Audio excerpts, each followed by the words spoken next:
Hey, everybody. Hey, welcome back to the 53206 cast. I'm Alex. And I'm Meg. And this is a podcast specifically designed to help us engage in the process of rethinking our inner city spaces. Meg, it's been a little while. It has. Too long. Too long sitting across the table from you doing a podcast. Yeah, it's been I don't know, it's been like 2 weeks, something like that? It's been 2 weeks. Halloween. I think Halloween was right before Halloween, I think was the last one. Yeah, you were out of town visiting my sister in Washington. That was nice. It was so beautiful. The trees out in Washington are just so big. Yeah. It's nothing has happened in the world since then. Oh my gosh, so much has happened in the world since then. Did you want to talk? I mean... Yeah, I do. Okay.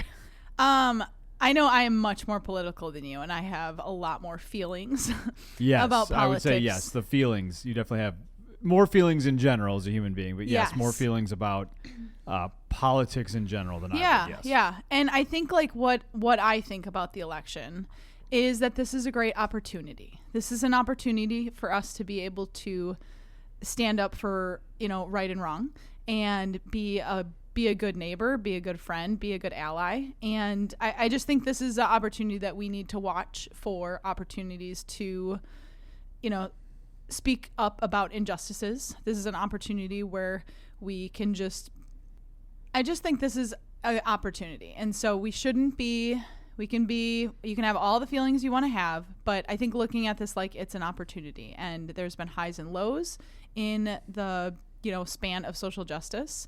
And I see this as a low, a low point. But I think we can use this as an opportunity to jumpstart some people getting more involved with social justice issues. Did you want to say anything else about it? I don't know. Do I? Did you have thought? What? Or did I don't you? know. Well, the reason why I don't, in particular, have a lot of thoughts about politics is because I don't. When I think back to who was president 4 years ago, 8 years ago, 12 years ago, 16 years ago, I don't see the trickle down effect of who is in charge on our neighborhood. Sure. I don't. I couldn't tell you that marketably there's a specific time point when things got better based on who was in charge. Sure. Of the country in general. I mean, I could say, maybe there's some local elected officials that have made a positive impact, For sure. and I appreciate that and all the work that they do. But I'm way more of the mindset of we all of us make the world the way that we want it to be. And what I noticed with a lot of people was, they had very strong opinions about what the person elected was going to do to help them make the world the way that they wanted it to be. Okay. And I tend to agree with you that everything's an opportunity. Everything's an opportunity to advance the causes that you care about. But I do think, okay, well, if you'd feel now that you weren't able to rely on a specific elected official to do that for you, there's no reason why you can't. Yeah. Why you can't go do that. Yeah. And so, I like the way that you phrased it, Meg, because I think there's always opportunities to advance your causes, make the world the way you want it to be, and when you put your faith in someone and it doesn't turn out the way that you might want it to, regardless of who you wanted to win, you always have the opportunity to do that. Yeah. You always have the ability and the capacity to put yourself in situations to have an impact however you decide that you want to have an impact. So yeah, I would 100% agree. And Meg, I know one of the things you wanted to talk about was this concept of layers. Yeah. Did you want to kind of explain where you wanted to go with that?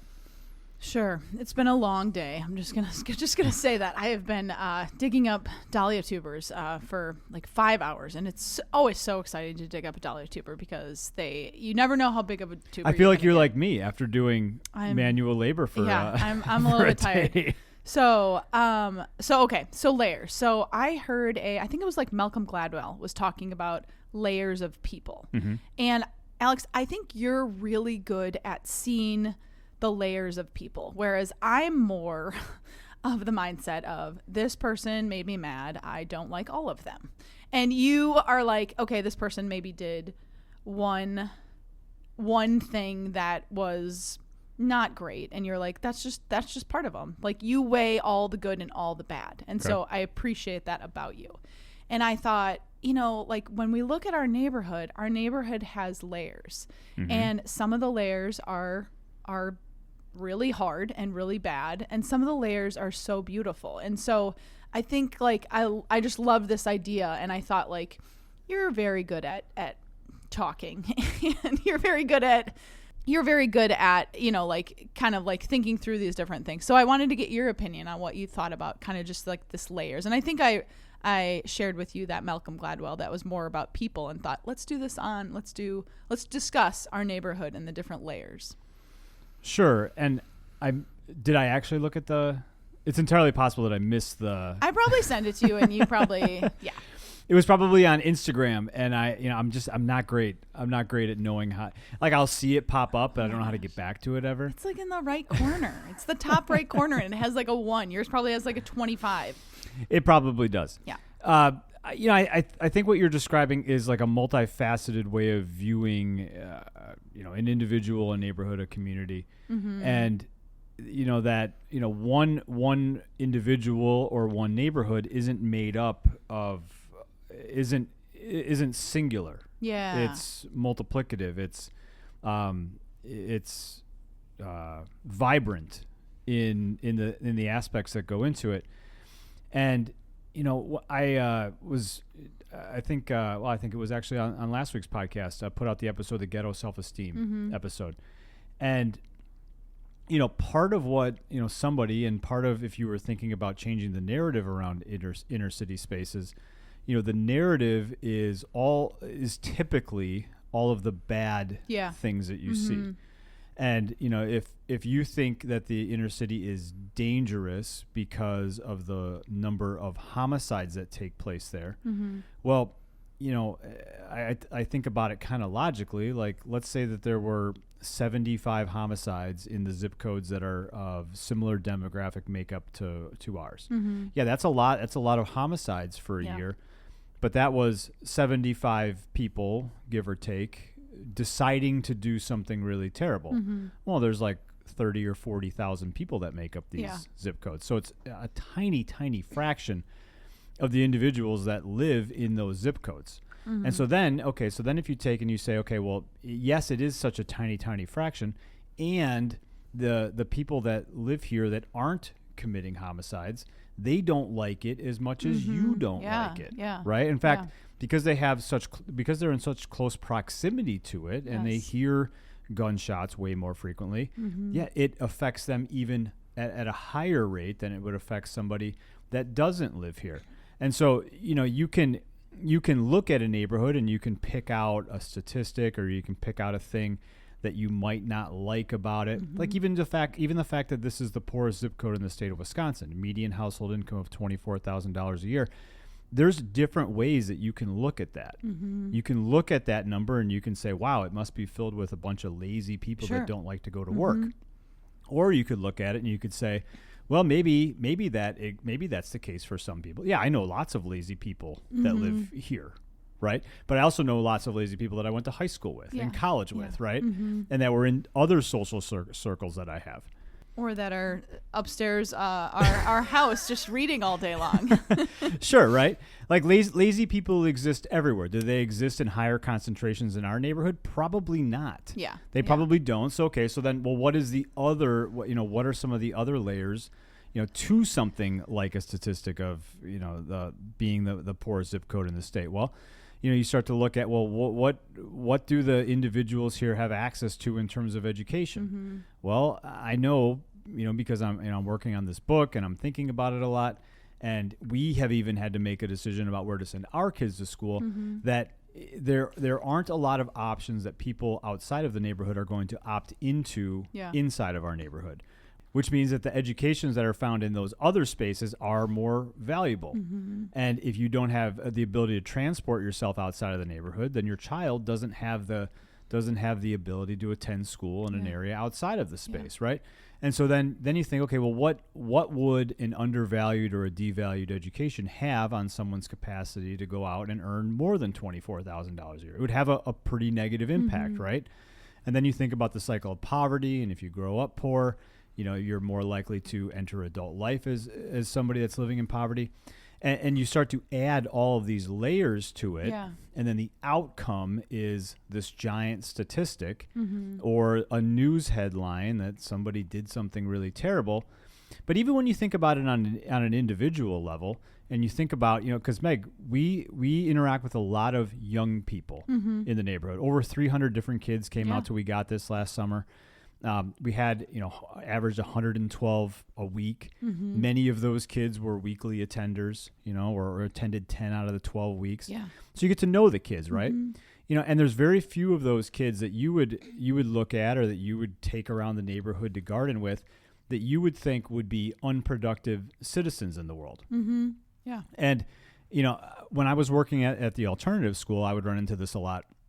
I would see somebody that had gotten themselves into a situation educationally that they didn't know how to get out of. They devalued their own education, and you could tell that the trajectory of their life was not going to, it wasn't going to go well. Yeah. Maybe they had a goal or an aspiration, but they didn't have any of the skills that you need to carry out that goal. They, maybe their goals were super lofty, and they weren't dedicated. They didn't have self-discipline. They didn't have, even some of the skills that would allow you to entry into some of those spaces. And, you see those kids, and then you start to work with kids that are younger and younger, and you look at, the 8-year-old version of a kid like that. And, you see that the world is open and available to them, but so many things haven't gone the right way that it ends up with an adult that can't function in normal society. And then, these terrible, some of them choose to do things that aren't great. They get in trouble, they get incarcerated. So, there's so many layers to that if you look at our neighborhood through a set of statistics, it seems like it's all terrible and it's all awful. But at the same time, people aren't banging down the door to get to live here. Right. And there's a reason for that. And part of the reason is because it's, in my opinion, much harder to live here than it is to grow up in a lot of the surrounding suburbs. And then when you add into that, a family that has been stuck in the cycle of poverty for a couple of generations, it's statistically unlikely that they're going to be able to break out of that. Yeah. And then the cycle continues and these statistics continue. And I guarantee that, anybody that's listening that's either come out to the garden or that decides next summer to come out to the garden, and they sit and they have a 45-second conversation with one of the kids, will want something better than that. I loved even when the news people would come and you'd be like, you can talk to anybody.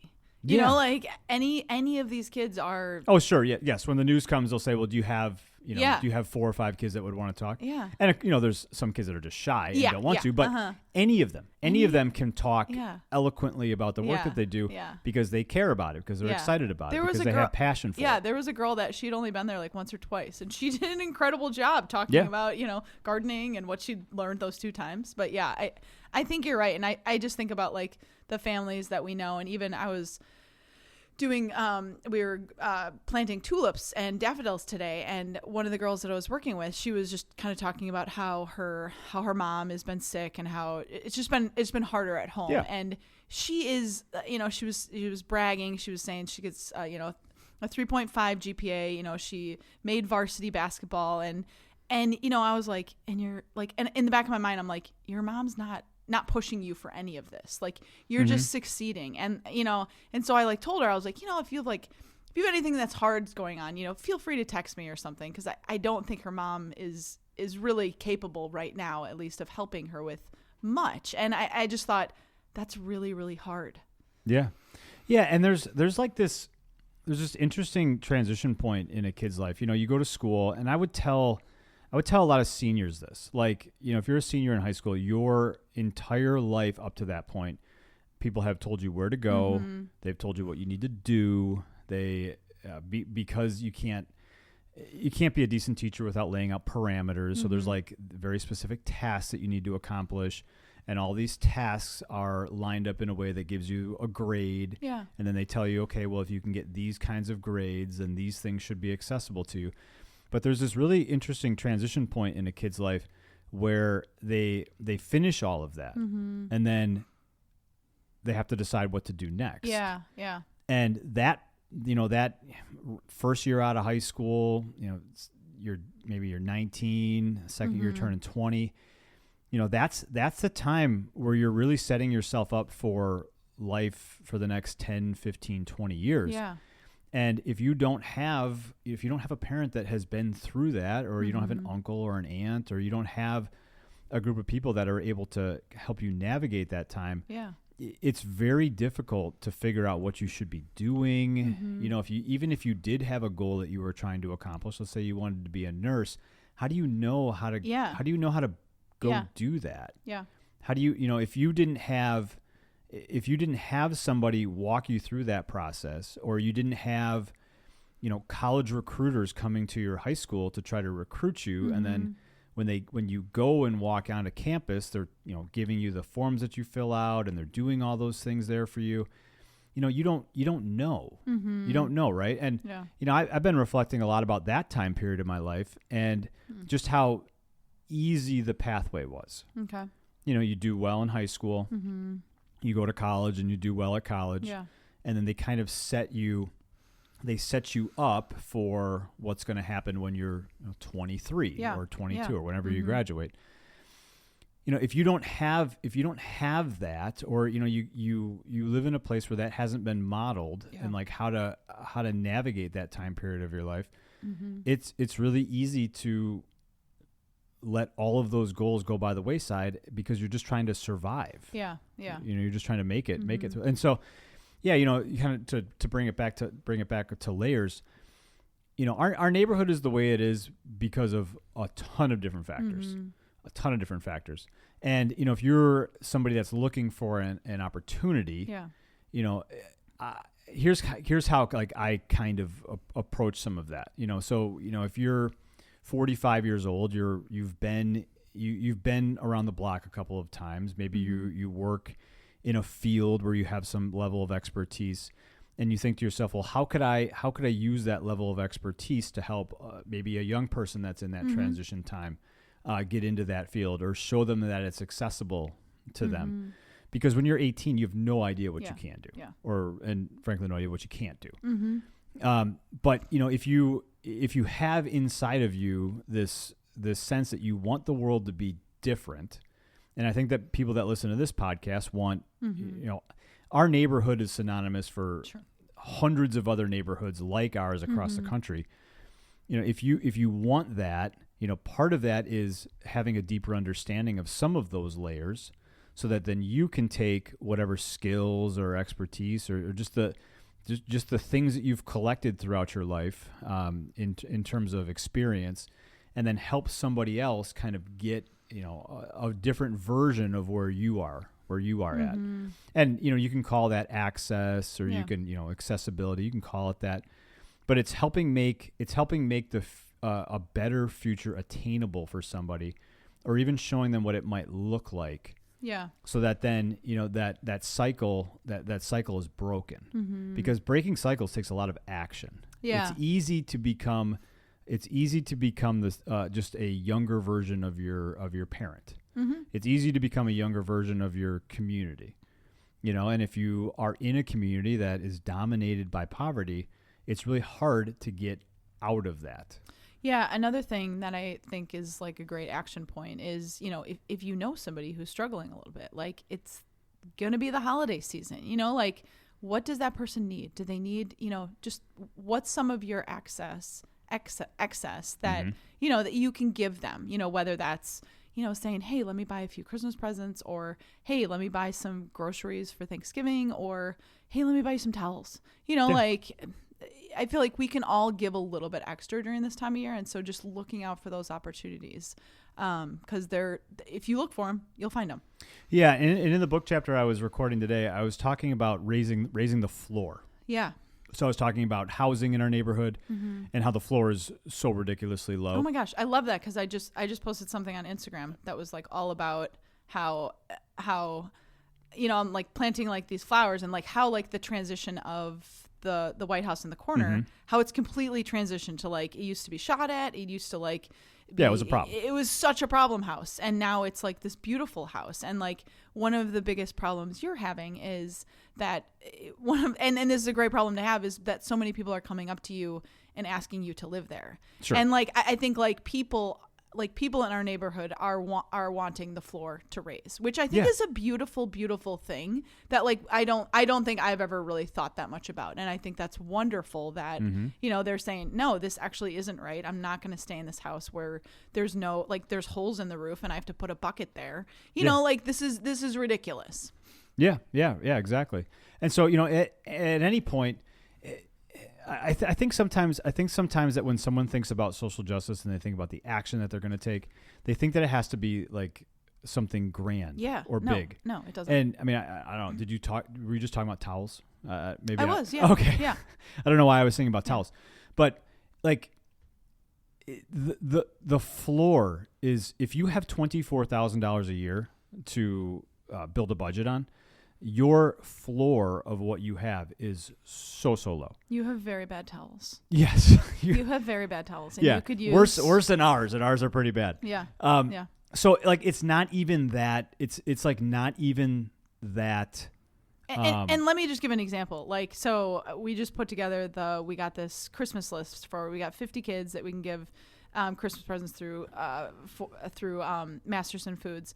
And so many of the parents said that their kids wanted socks or pajamas. Sure. And I'm just like, that sucks. Like, no one wants socks. Like, but I mean, like, I do. Even like hand towels was one of the thing. And I'm like, like, no one's going to be excited to buy that. But like, that just sucks that like this kid wants hand towels to wash their face. Like, yeah. That's hard. Yeah. And so, if you're at the store and you're buying new towels for your house, buy 2 more. Yeah. And send them over to the garden. Yeah. We'll give them to moms. I feel like I'm always like, oh, that'd be so nice to give out a bunch of presents to moms too. Yeah. But it isn't as complicated as buying a troubled property and spending 1,200 hours and tens of thousands of dollars renovating it. Yeah. It doesn't need to be that. Yeah. It can be, and for many people it should be just slightly raising the floor of what is acceptable for people living in poverty. Because if we do that at scale, that really actually does make a difference. That maybe even changes our local, government structure. We're just going to put that out there. Maybe. Meg, you got anything to plug? I do. Okay. We started with the election, and I was reminded that MLK Day is a great opportunity to do some positive stuff. And so the We Got This Garden is going to be having a neighborhood cleanup. But, I was even just talking with one of the pastors on Burleigh, like, let's just all have something great going on that like benefits society, because that is going to be a hard day for a lot of people, as we will get a new president that day. And so I think like if we're flooding our hearts and our minds with positive things. So I just encourage other people to think through what are some wonderful positive things we can do to help people, to help the world. So putting that out there. Great. Yeah. All right. Well, thanks for listening. And one more thing. Sorry, one more thing I wanted to plug. I've just gotten a lot of good responses to your book. And so I just wanted to say, if you want to find Alex's book, it's called Bad Neighborhoods. And since you're listening to this, you know how to listen to podcasts. The book is actually a podcast feed. And so just look up on your podcast, whatever podcast app you use, look up Bad Neighborhoods. And it's all there, but it's a podcast feed, and it's really good. Oh, well, thank you. Yeah. All right. Well, thanks for listening, and we will catch you next time. Bye. Bye.